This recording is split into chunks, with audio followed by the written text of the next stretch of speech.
In today's show, I'm going to share with you a ton of things that I haven't told anybody ever before. Not my clients, my colleagues, my employers, not my family, or even my wife. Why? Because this is full disclosure. It's important to be able to know who you are, to be able to then reset who you need to be in the future. Now, it might have a knock-on effect of making you hate me or dislike me. You might turn around and say, oh, never again. But you might turn around and say, actually, I like this guy a lot more because he's come clean. In fact, I could do this for myself. I could find more success by carrying less baggage with me as I move forward to discover what my true legacy should be. My name is davecrane. My mission is to help you to learn to jump and grow wings on the way down. This is season 4 of Speak on Stage.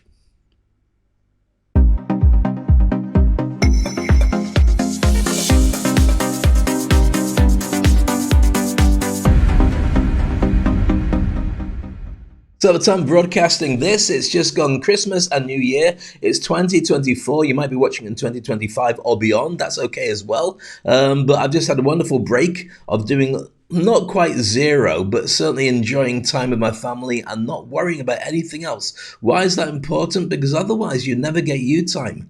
And if you don't look after you, how can you look after others if you're always carrying weight and always carrying challenges around you? How can you ever be, able to enjoy life for what it really is? Because it's far too short as we speak anyway. So today's session is the beginning of season 4, and it's all about origins. It's all about my origin, to share with you some things that have actually driven me, because here's where the big challenge is. When you see my posts and you see the things I do and I go, yeah, I'm just doing this, people turn around and say, oh, well, that's good for you, Dave, good luck, and they don't realize what goes into it. I'm not saying, hey, Dave's great. I'm just saying that you can do everything. Let me put this in perspective. This is who I am.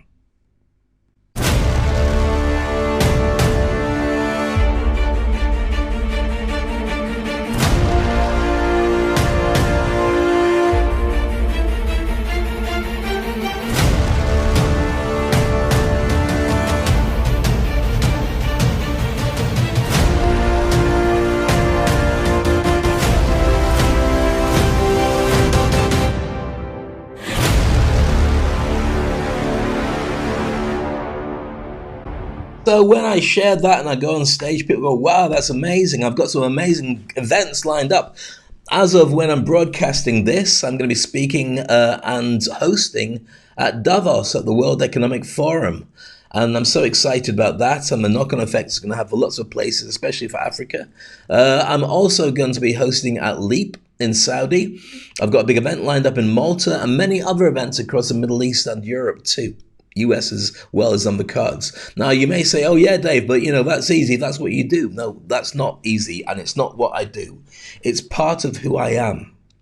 Why is this important? Because you also have an origin story for being who you are. And the world is kind of shoving us in a different direction right now where you've got to be like somebody else. And the problem is, if you act like somebody else, you're only ever going to be a weakened carbon copy of the original.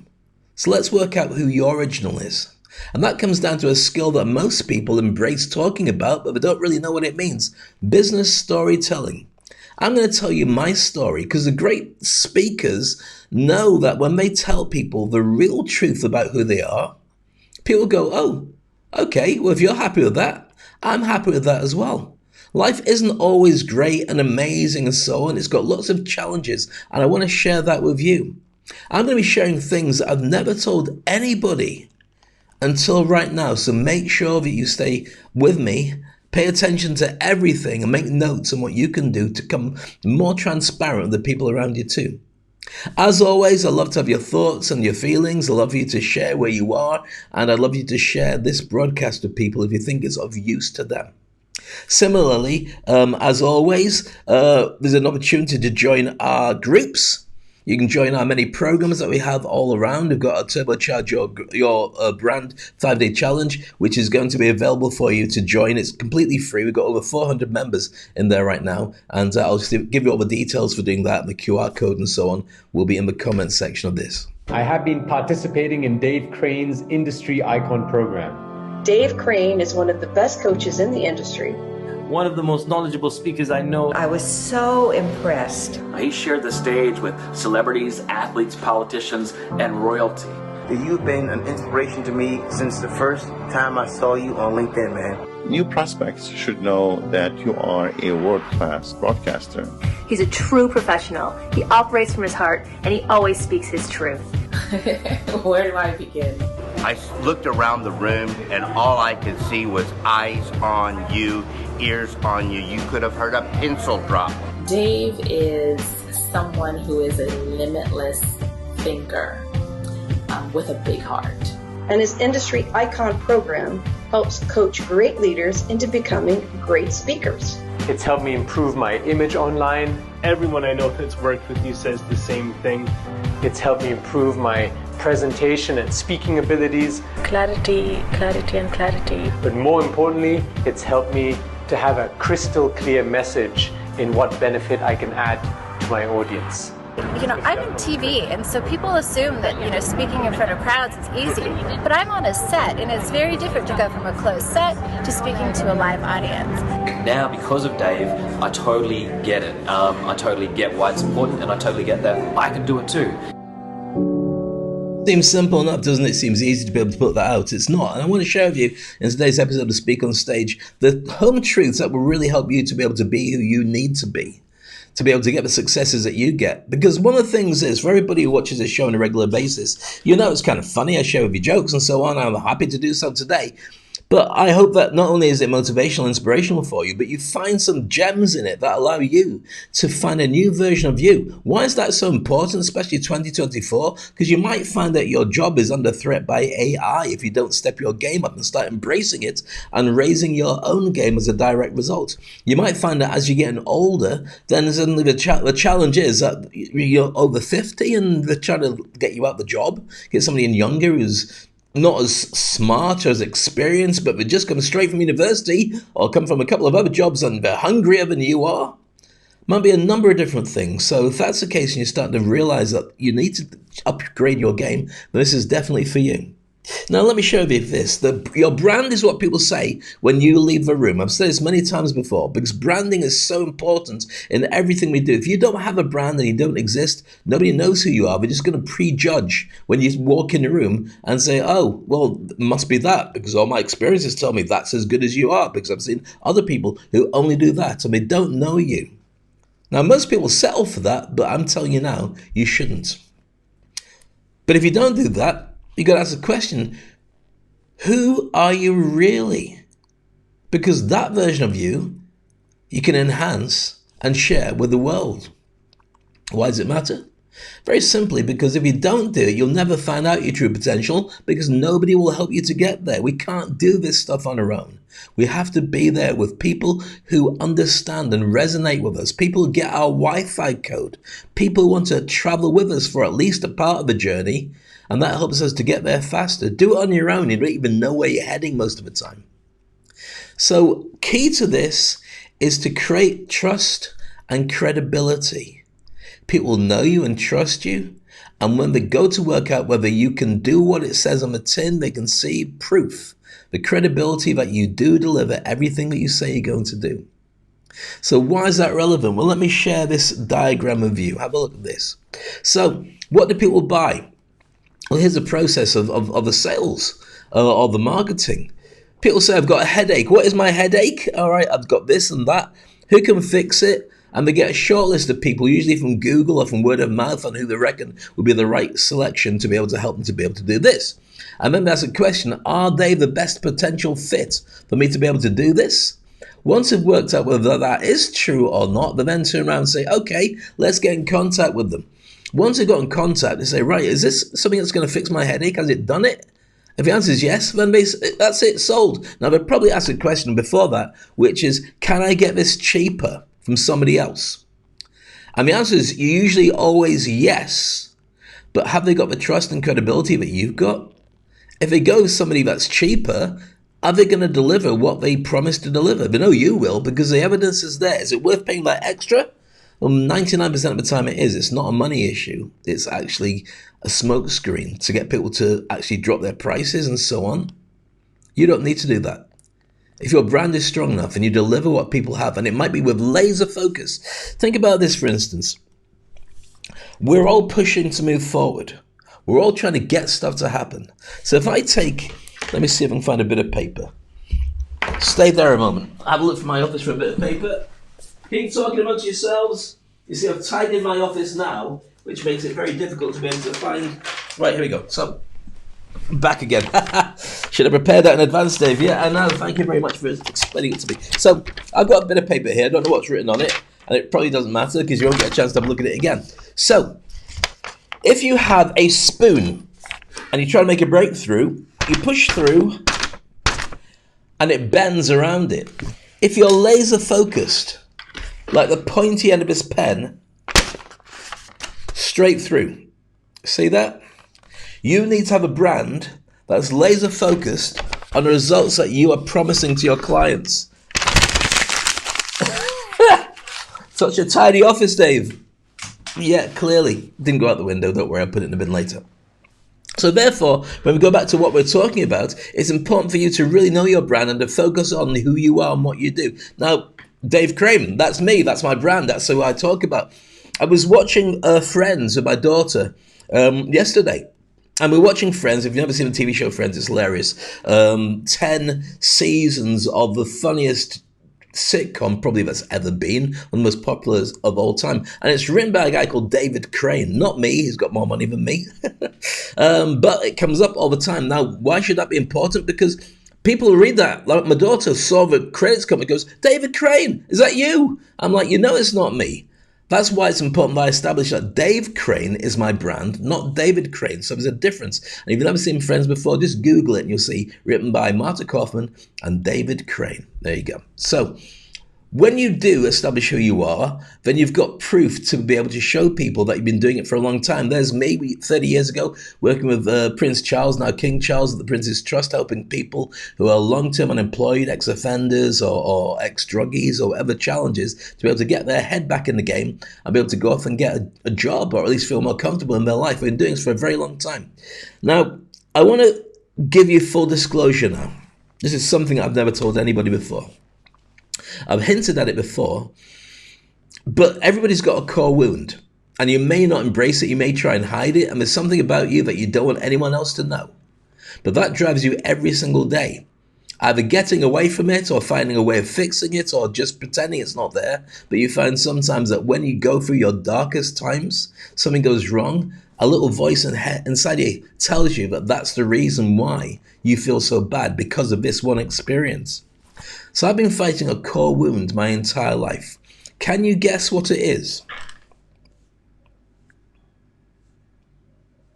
Answers on a postcard. Now we're going to go deep into this, and I'm probably going to find it quite upsetting, but I want to share it with you because I think that for everybody who just turns off and says, right, I've seen enough, I'm not interested, that's fine, and I have no problem with that. But for some of you, you'll go, wow, Dave just shared that. Nobody's ever done this before. So I want to share it with you. My core wound is this. I grew up as a black English kid in 1970s Scotland. And for anybody who's Scottish, then you'll agree with me when you say there is a slight challenge between being English and being Scottish. Anybody who's English to Scotland goes, no, there's nothing there. If you're Scottish, it's different. But in the 70s, it was a challenge. Now, I've got lots of Scottish friends. I'm not having a go at anybody. And I've got many, many, many friends from the 1970s who went to school with us, still my friends now, and I cherish them. I mean, we comment on each other's Facebook and stuff like that. So, but what my deep wound was, I was constantly trying to fit in and prove my worthiness.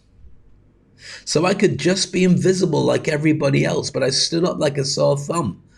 My accent was wrong. My color was wrong. Now, don't get me wrong. I'm not saying my color's wrong. I'm very proud of who I am right now. And there's a very different me that's standing and sitting in front of you and broadcasting. Whether you're watching the screen now or you're listening to it, I'm not the same guy that grew up. But those things are still the people, the thoughts, the areas, the voices that drove me to be the person I'm right now. So instead of actually feeling worthy, I felt isolated or an outcast for most of my life. Now, why is this a revelation? And I mean, you probably worked it out straight away. The pandemic made me ask a lot of questions that I'd never asked before. And I talk about pandemic quite a lot, and people go, oh, it's all over. No, it's not all over. That has gone. Yeah, thank goodness it's gone. But for many of us, it was a challenge that made us learn a lot of things about ourselves and our work and our families and our friends, and our disposition and our levels of anxiety and challenges that go on with us. And those are things that we shouldn't just let go. Those are things you should be able to embrace and deal with. Otherwise, you'll carry around like a dead weight throughout your entire life.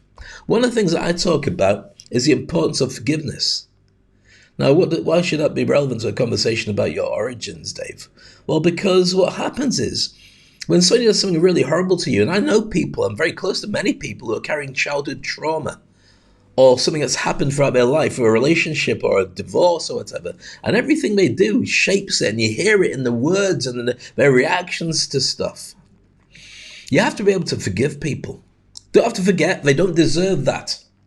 But forgive, because if you don't forgive, what happens is every time you think of that situation, or you're reminded about that person, or that experience that you'd had, it makes you feel horrible. And in your core, in your system, it's like drinking poison.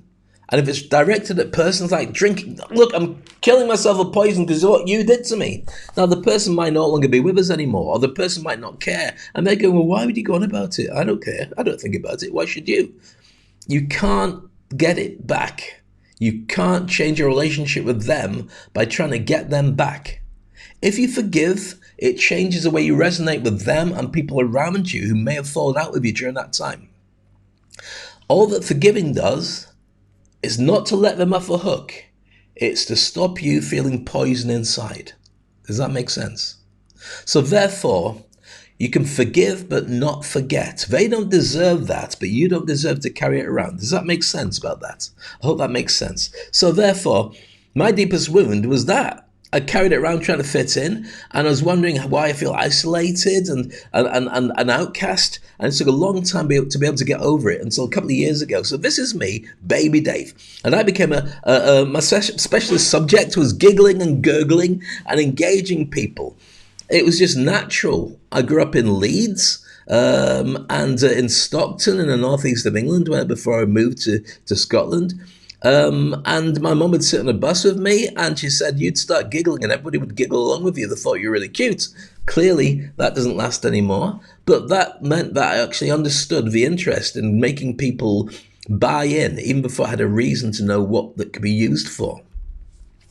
So there's me again. Can you guess which one I am in a black and white photo? It's not easy. This is us in Scotland. This wasn't our normal school kit, by the way. This is us taking part in a Brassy primary school production of Mary Poppins. And there's little me just in the bottom corner. If I point like that here, can you see?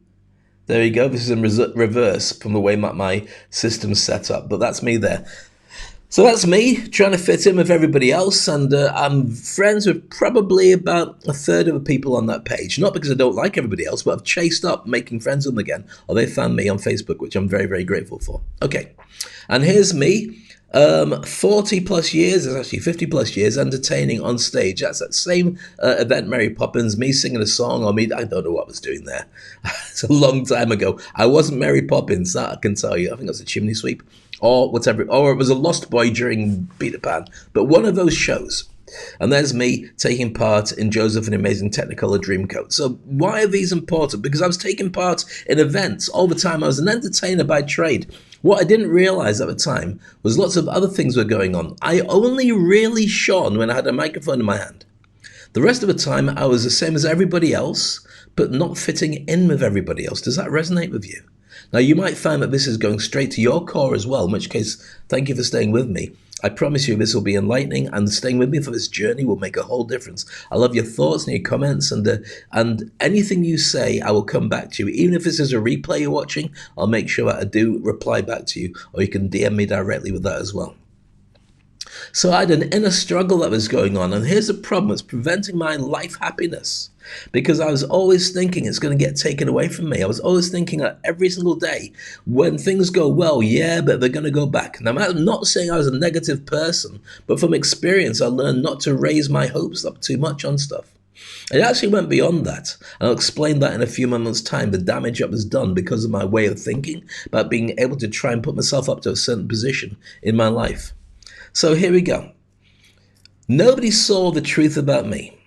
Nobody could see what was really going on. My parents could, I guess, and my closest friends probably could, but when you're a little kid, nobody really thinks about it. See, one of my best hidden memories was I was in Stockton in the northeast of England, and I was probably about 3 years old, playing with all my friends in the street, and we went round to my neighbour's house to go and play. And the mum let us everybody in to go and play, but closed the gates on me. Wouldn't let me in. Colour. I didn't realise that had affected me until I did some hypnosis and went back to that timer. I was wondering what it is that's holding me back, and that was the core thing. Never believing I could get to the top table because people were always going to say no to me when they realised who I was, and I wasn't invited to join everybody else.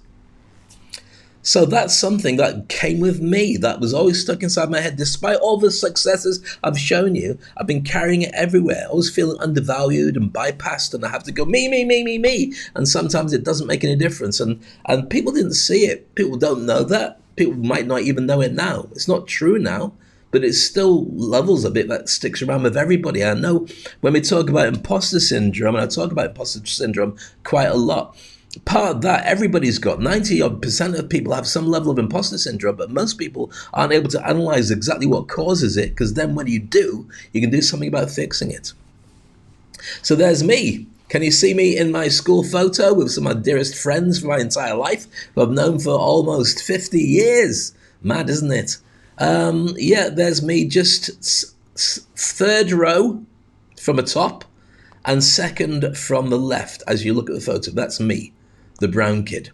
Okay? So with that, the obvious results, that affects millions of people just like me. I'm not talking about just with color. It could be with anybody who's diverse of any kind. It could be female, it could be tall, short, round, not round completely, but a little bit overweight or a little bit thin, or you may have physical or mental issues that become an issue for you and for everybody else around you. These are things that happen all the time. I want to show to you with this show that there are options for you, and you never have to let that be the reason you don't get to the top of your food chain. So what did people see? Well, here's the thing. I was expected to prove myself in careers where I was always going to have a huge disadvantage being successful. So when I was 13 years old, and I was brought into not 13 years, I was probably about 15 years old, I think it was, brought into the career officers. No, it might have been 13. They had a career officer in those days in the ancient Britain, and he'd sit in their office and they'd say, right, what do you want to be when you grow up? And I wasn't really sure, to be honest with you. I wanted to work on radio and TV and be famous because I didn't realize it. I didn't realize it now. That was my way of saying, hi, I'm really good at certain stuff. Can you work with me? And if you're going to stare at me anyway, you might stare at me on the TV and recognize me rather than just go, look what he's trying to do now. My parents always said to me, and my mum tells me a number of times, that they drummed into me, don't do anything that would get you into trouble because they'll always recognize there's a black kid there and you'll get the blame for it. And a number of times during my childhood, that happened. I got picked up by an organization or sometimes by the police in a group of my friends. I remember one particular time, and this is completely mad. It was a Saturday night out. My Saturdays were always full of girls and drinking and partying because that's what you do when you're in your early 20s, late teens. And I was walking home in Redcar, my hometown, and we had this long coast road which you'd walk along maybe 2-3 o'clock in the morning eating a kebab with my friends. And as we're walking along, it's pretty much desolate beach area with some houses behind us and the beach in front. And we had a cafeteria that had its alarm going off. Now, we heard the alarm when we left the nightclub, got the kebabs, and we walked past it, the alarms are going off. Walked past it, the alarm's still going. But then the police arrived. What did the police do? They threw me and my friends into the back of the van and took us down to the station for questioning. Now, I'm not knocking police. Police have the hardest job in the world, and I think you're amazing. In most cases, you're doing an incredibly hard job, going out every morning and not knowing whether you're going to see your family again, knowing that you're the bottom line between the society dropping to bits and it being held together. I realize that some people go wrong, but for most policemen, they're really good people. So I ended up going back to the police station and being questioned. Why was I there? What had I done? Had I broken in? Had I done stuff? And of course I hadn't. Now, don't get me wrong, I was drunk, because that's what, if you come out of a nightclub and you're not eating a kebab, something's wrong. And I was in my teens and stuff, late teens. But I said it was nothing going on, and eventually they let us go and went home. I think it was reported after we'd been there for an hour and a bit that the alarm had been going off for a long time before we arrived. It's quite clear we'd hot kebabs walking from there. Something had happened. But my dad got onto them, and he said, look, can we have it in full disclosure? Can we have a full headed paper letter saying why Dave is not involved in this? And I thought it was a bit much, but the reason for doing it was very simply because he wanted to be able to turn around in the future and say it's not the first time that Dave's been picked up. And it wasn't the first time. I remember once running home from my girlfriend's house. And I wasn't running home because I'd done something. My girlfriend, I was about 15, 16. In fact, I was 16, I had just finished school. And I used to run home because I was into fitness. So it was a fair old walk, and it was cold, so why not just jog? Trainers, jeans, done. And as I was running, I got stopped by the police, put in the back of a car, and questioned. Why? Because neighbours had seen a black kid running past people's houses, and they thought it was suspicious, so called the police. So I sat in the back of that van, of a car, explained there was nothing going on. I'd been at my girlfriend's house, you can go and call her if you want. I just left, and they let me go. Again, my dad got onto the police. Can you put it in writing, please? That Dave has done nothing. He was just walking or running, and there's no reason for suspicion. And we did it. Record police, thank you very much. So when I go back to talking about this stuff, and talk about, career advantages and places, I was actually very aware that sometimes I do get picked up by people as not being the right sort, or I had to work even harder than everybody to get there. I went away and studied law. And I studied law because I basically wanted my parents off my back. What are you going to do for your career? I'll be a lawyer. Why? Because it stops you complaining that I don't really want to do it. So I went away. And I remember sitting I was elevated to being on the law committee or the law panel, whatever it was. So with there, I was with about 6 or 7 other lawyers and invited in to see one of the judges. We went along in Chelmsford in Essex to meet one of the top judges and top barristers who was going to talk about the relationship we would have with the courts and good luck with our degree and all the rest of it. And one of the things that hit me first of all was in my first year of law, he singled me out. I was the only kid of colour in the room. And he said, I wish you all the very best of your career, but for you, you're going to find it very difficult. I went, well, why? He said, because there's lots of racism in the industry, and you will find that people will push you back, and you've done nothing wrong. Do you know what I did? I left. I'd had enough. That in my subconscious mind said, why are you trying so hard for this? And I dropped out and I went in a different direction, and the direction led to where we are now, cutting a long story short. But it was really challenging. You see, I was always trying to fit in. I was always wanting to do stuff, and it's really strange how this happens. There's me wanting to be a spaceman. Well, my parents bought me that costume for Christmas one time, and I ended up speaking on stage at NASA. How cool is that? That's me going to school and me going off to university. So there's lots of different stories I could share, but I'm not going to. This is me scoring a goal for Trim Thistle. Yes, that is me in the centre, scoring a goal. I was number 9, centre forward. I wasn't a great footballer in my head like everybody. You want to be able to play for England or whoever it is you wanted to. And I remember, and this is a true story, I remember when my parents moved me from Scotland to England because they wanted me to have a better advantage at school, and they realised I was going for a really hard time and it's hard to fit in, and my grades were reflecting it. And on my very last game before we left, it was a big five-a-side tournament, and the nickname I had, and this is going to freak you out, it wasn't a nickname I encouraged or answered to, but certain people in my team referred to me as Woggy, which is not a great term. So they shouted, Woggy, Woggy, you've got to come over here, Woggy. And I ignored it. I just pretended I was deaf when that happened. And then the team came over and brought me over. And the manager was there. The whole team were there. And they presented me with a trophy. Here you go, Dave. This is from Trim Thistle for all the hard work that you did for us to be able to be in our team for like 4 years or 5 years. We wish you all the very best of luck. And it was a beautiful moment, but it was kind of bittersweet Because as much as it was nice to see that they admired me and bought me a trophy and wished me luck as I went, all I wanted was just to be treated the same as everybody else. Make sense? Okay. So for me, leaving my uncomfortable comfort zone was a major part of what I had to learn. In order to be successful, I'd have to stop trying to fit in with everybody else. I had to realize that not fitting in was actually my comfort zone. So what changed? I decided to embrace the talents that I had and entertain and stop wasting time at things that I sucked at doing. I was a lousy lawyer, but a great journalist. That only came later on when I wanted to work in radio. Would I have been a great lawyer or barrister? Yes, I would have been very good at it, but at the time it wasn't my skill sets. And after that discussion with a barrister, it kind of put me off the whole thing. Now here's something that I found out later on, chatting to my mum recently. My dad passed away about 2 years ago through COVID. And she said that I won a competition in Scotland, Search for a Star.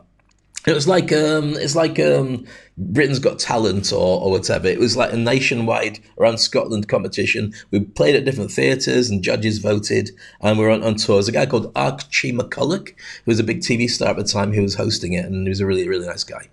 And so I came second, actually, in that. But it was all adults and kids and everybody in together. I came second, and it was a great experience to sing on all these different stages, and it was a great experience to get appreciated, and there's cash involved, which I shared with my family, not by choice, because your mum told you to, as you do.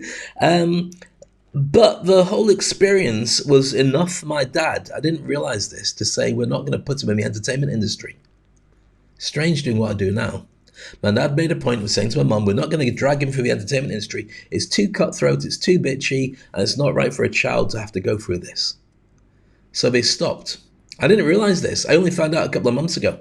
My mum said to me that my dad had decided this because I spent my entire life trying to find the entertainment side. And I didn't realize that my mum and dad had taken their foot off the gas. Now, they'd always supported me, always come to my events and always said, you're doing great. Always, without fail. Even if I didn't particularly like it, my hypno shows or whatever it was, they always came along and they liked them a lot. But they always supported me. But I didn't realize they hadn't pushed me. They wanted me to go into something else. So when I said radio and TV, that would have been at the heart, now I think about it, it just really makes sense, of them discouraging me from being in radio and TV and getting a job for being a lawyer. Wow. There you go, you learn something new about yourself as you go. So I embraced my talents as an entertainer and stopped doing things I wasn't very good at. I enjoyed having fun with everybody. That's me. As you can work, I had a flat top hairstyle at the time. With my dearest friends in the rugby team. We had a blast as a rugby team doing our own stuff. We were quite a good team at the time, actually. If you recognize yourself in that picture, I apologize for broadcasting and sharing this with the entire world. You know who you are, and I salute you. And whatever happened in the rugby team stays in the rugby team. But anyway, the accidental incident that had me walk away from everything is just about to be shared with you now. What was it? Well, I discovered my true voice when I dropped out of university. I was selling insurance and I was working in a clothes shop to make money. I'd started working in hospital radio, which is free. And one of the things that you might not know, and it doesn't matter whether you do or not, well, I realized to get into radio, I'd have to go and do hospital radio. Hospital radio, the one I wanted to go to, was about an hour and a half's walk along a highway, which was pitch dark at night and in the morning. And it was cold weather. But on a weekend, I had 2 weekend shows. A Saturday and a Sunday. And so I set off, and it was hospital radio, so nobody's really listening, we're all lying in beds.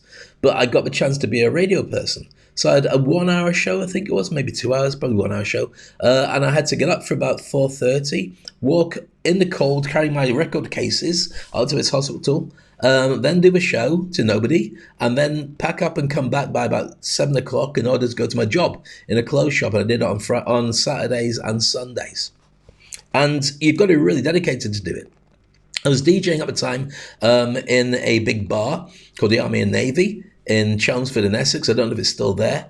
And I was selling insurance to try and get a proper suit job, but I wasn't very good at it. I didn't particularly enjoy it. It's horrible. Didn't like it. But no knocking in financial consultants to do it now. Good luck to you. I know it's a difficult job. So anyway, the event that changed everything was I was DJing in this place and getting a really hard time because the manager was all right, as managers are in bars and clubs, but his wife hated me. And whenever I was DJing or when I was talking, she'd turn my microphone right down so people couldn't hear me in the middle of me speaking and just look at me like that. Sweetheart. But they had a family fun day. And this family fun day was a weekend plan to just open it up and have lots of games and competitions that everyone who went to the pub could bring their families and enjoy. And so I was hosting it, or co-hosting it with a friend of mine called Gus, who's another DJ. And he was older than me. He was a bit of a bully, to be honest with you. To be honest with you, he was a couple of years older. He'd got a lot more experience. He'd been on holiday resorts, so he'd learned to be a very good MC and compere. And we were kind of like friends. He was like older and he was almost like a mentor, but he did his own thing first. And then if there was anything left, I could have it. Certainly didn't protect me with the politics that was going on inside the bar. But aside from that, we were quite good friends. And so we were hosting this event and I got a chance to hold a microphone and I realized I was really good at doing it. I was really good at being able to work the audience and play games and do stuff. And for the first time, I held a microphone for about 3 hours and worked games and all sorts. And they watched me do it and went, wow. And it fell into place. This is what I should be doing. So what's a big difference that it made? Well, I was a DJ for a long time. And I realized that I was a good DJ. I wanted to get on the radio and do all the stuff that I grew up listening to Radio 1 in the UK and be like one of those Radio 1 DJs. But then I realized that maybe I needed to have more skills than what was being given to me because I was competing against people who are doing the same kind of thing as me.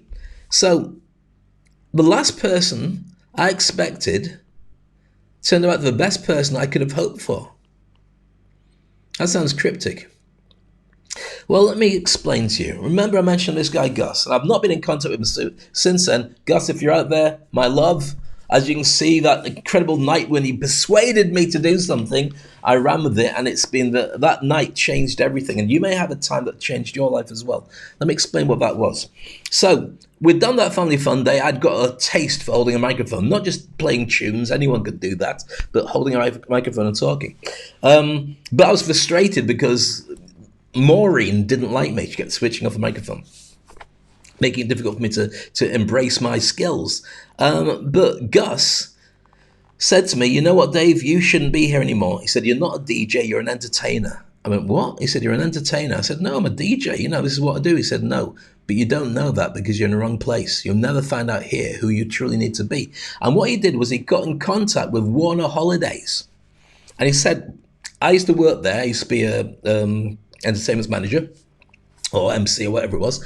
And he said, I've been in contact with them. I'll book you in to go and have a audition to become a full-time team star, I think it was called at the time.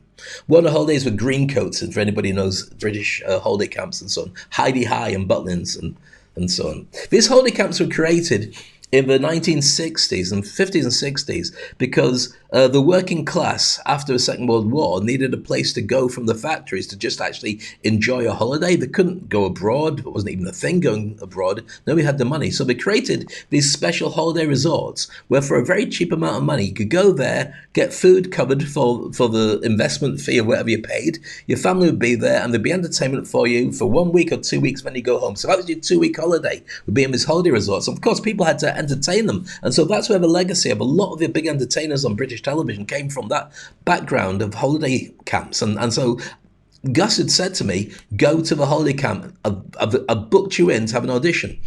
Then it was the night before my audition.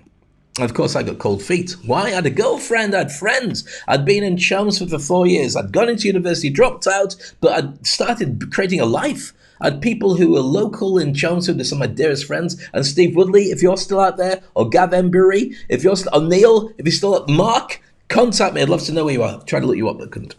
So I didn't want to leave because these are my dearest friends. And I thought, well, maybe I'll do what everyone else does. I'll just get a job in London and just commute from Chelmsford because I got on with everybody. And he sat there after I'd finished DJing from 1 o'clock at night up until about 5 o'clock the next morning. 4 hours drinking tea and saying, you should go, you should go, you should go. If you don't like it, you don't have to take it, but you need to go. And eventually, just because of his persistence and his nagging me, I said, okay, I'll do it. And I went. So I went away to the audition. I had to sing. I don't think I had to DJ, just got interviewed about my personality, and that was it. Anyway, a week later, I got a message from Gus saying he'd been in contact and checked up on it, and they loved me, and they want to offer me a place to go. I went, okay. And I got a letter offering me the job, and the money was rubbish. I'll tell you what it was. In those days, it was about £60 a week.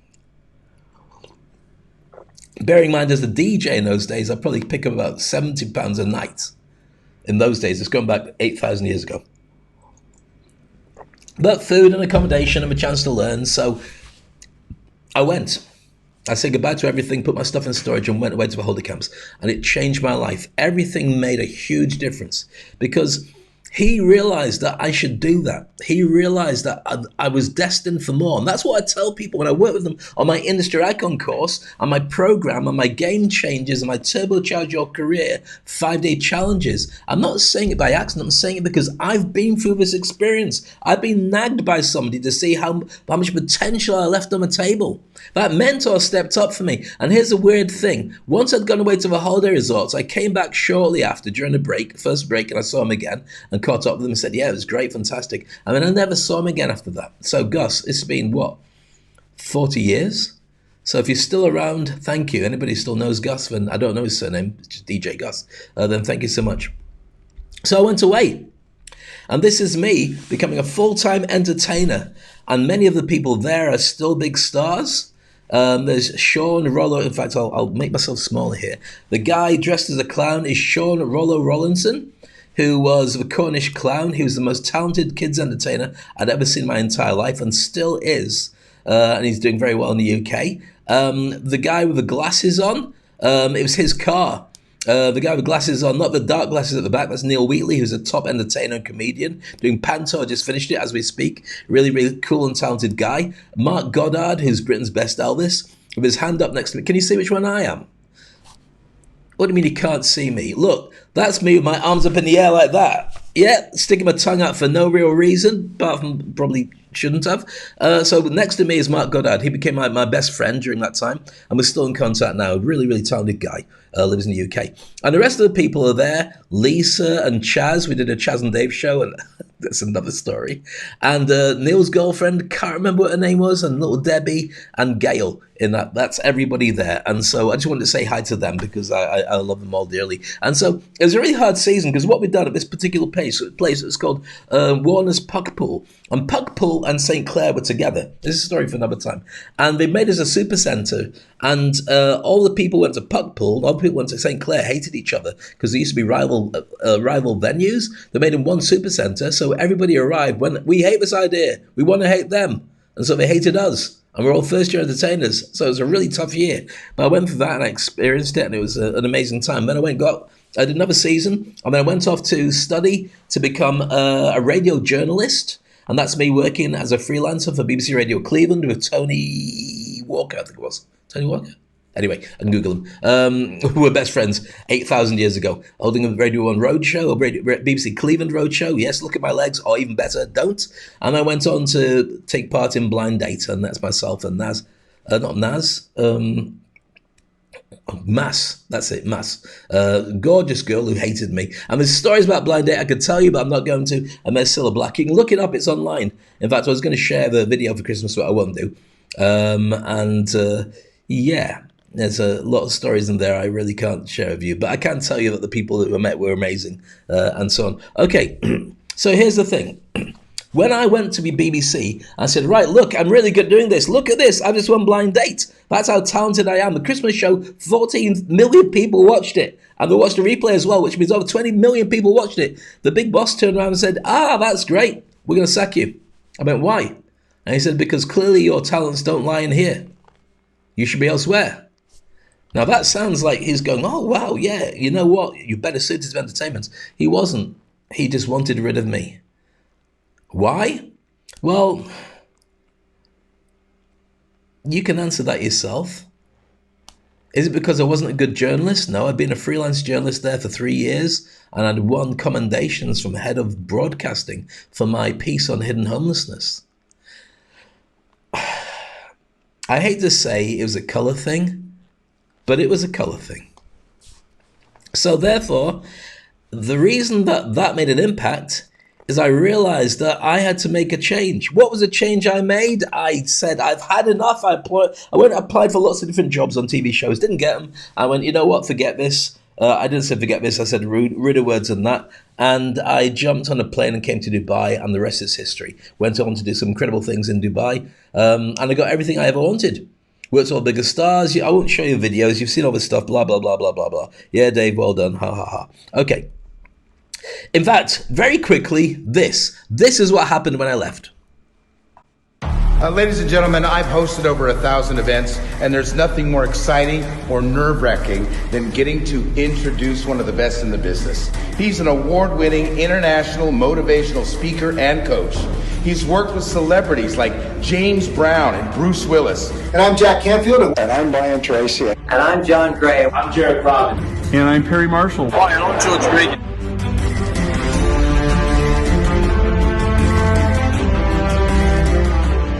To audiences of over 1 billion people. He's sharing how to become unstoppable in business. It's my honor to introduce to you Dave Crane.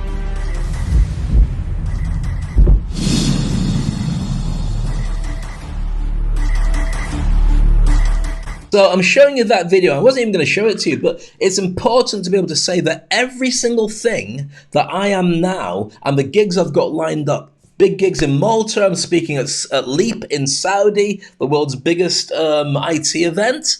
And I'm also at the World Economic Forum in Davos in a couple of weeks' time. I've got tons of stuff.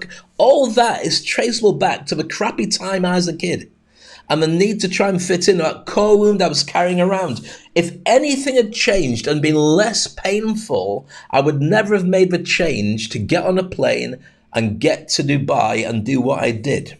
In fact, if anything had been less painful, I'd never have gone to the holiday resorts to be an entertainer. I'd be a local DJ working in insurance, maybe even now in Essex. Every single thing that happened pushed me that little bit more to become who I am. And that's why it's important to understand what your core wound is. Know your origin story, but if you leave it, you won't end up finding out who you can truly be. You end up thinking you're frustrated for good reasons. And that's why I spend my time now. Everything I do is to help you to get onto your own top table. I'm not looking to get on top tables now. I'm connected to lots of really powerful people, millionaires, billionaires, successful business people in every single industry. I meet them, I speak at their gigs, but I'm not looking for anything. I'm not looking for a job in their company. I'm looking to host their events or speak or train them or teach them how to do branding or get them to a level where they get over imposter syndrome so they get to grow themselves. Most of the clients I work with, when I do one-to-one mentoring and we do the Industry Icon program, end up making 6 or 7 figures on top of what already they were making before. So if they're successful before with a successful business, now they're even more successful and they go straight to the top of the food chain. That's what I do now. I don't always work with those people. I work with everybody who's interested on raising their game. That's why I've got a free WhatsApp group you can join, and the details are in the comment section. So I help you in your own industry to get onto your own top table. And so now, years later, my international career experiences have allowed me to help people, as I've mentioned to you there, and get you to the top table. This is me on stage opening up for Kanye West at Media City. About 15, 20,000 people come along to see, not to see me, came to see Kanye, but or Ye, as it's called now. But my job is to host it as a local celebrity. That's me hosting the party for actually 20 years. Emirates Airline Dubai Rugby Sevens, and it helped me broadcast over the year to maybe over 20 years of about 200 million people footprint watching a TV show. That's well over 1 billion people over the years that will have seen me do my stuff. Opening Planet Hollywood with Bruce Willis and Sylvester Stallone, Amitabh Bachchan, lots of big stars like that. Interviewing James Brown when he came to play on stage. In fact, I had the honor of bringing him on stage, which is an amazing experience as well, along with who else was on as well? The Supremes and the Temptations as well. What a lineup, oh my goodness, in Dubai. And yes, I was very young in those days. Me doing a first stage hypnosis show in the UAE. I learned to do it in Vegas, and I've taken it all around the world. In fact, I've started doing them on the QE2 as well. And that's me winning an award as the best motivational speaker in the Middle East and North Africa region. So all this stuff is down to one thing. understanding your origin and getting over yourself and realizing that you can jump and grow wings on the way down. All the things I've done are not me saying, look at me, I'm great, I'm Dave. This is me saying, I'm not that special. But I did make a few decisions, which is maybe it's not the environment, maybe it's me. Maybe I should drive myself to a point where I find myself comfortable in who I am and what I do. And the pandemic allowed me to realize that I was on a trajectory to not where I wanted to be, but still to where other people wanted me to be. So I decided to take charge of that and change all this. And this is an open invitation to you to join me. So now you know the real me. This is me. This is Dave Crane. You know what's driven me. You know my history. And if you've lasted this long with me, I hope that you've enjoyed the experience of it. Because this is 2024. That'll be 2025. And beyond. Your new journey starts right now. And if you don't do something with it, then somebody else will. But I promise you, I will be there for you when you're ready to join me. Just don't leave it too long. If you have any questions, then feel free to ask me directly. If you want to join my programs and so on, then feel free to contact me directly. Go to speakonstage.com and have a look at the many programs I've got available for you there. We will get you there. I mentor people like you who are decision makers to jump and grow wings on the way down. That's what I do. This show is dedicated to inspire you to be able to do that. That's at Google HQ in Dubai, mentoring speakers in stagecraft.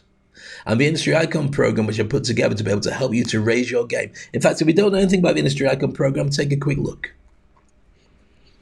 It will be on my website. And ask yourself these questions. First question. Which experience created you?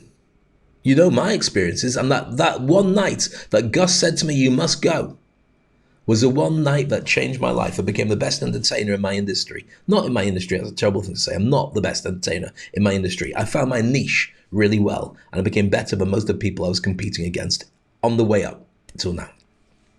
Next question is, which lesson grew from the pain that you carried your entire life? Now you're aware of it and you've had a look at it, you're working out what it is. What experience created that pain and created you? And what could you learn from that will make your life different? Next question is this. What will you do differently in 2024 than you've done your entire life now that you know this? You don't have to tell anybody about it. You can always tell me. I ain't going to laugh. Why? I've shared with you stuff I haven't shared with anybody else.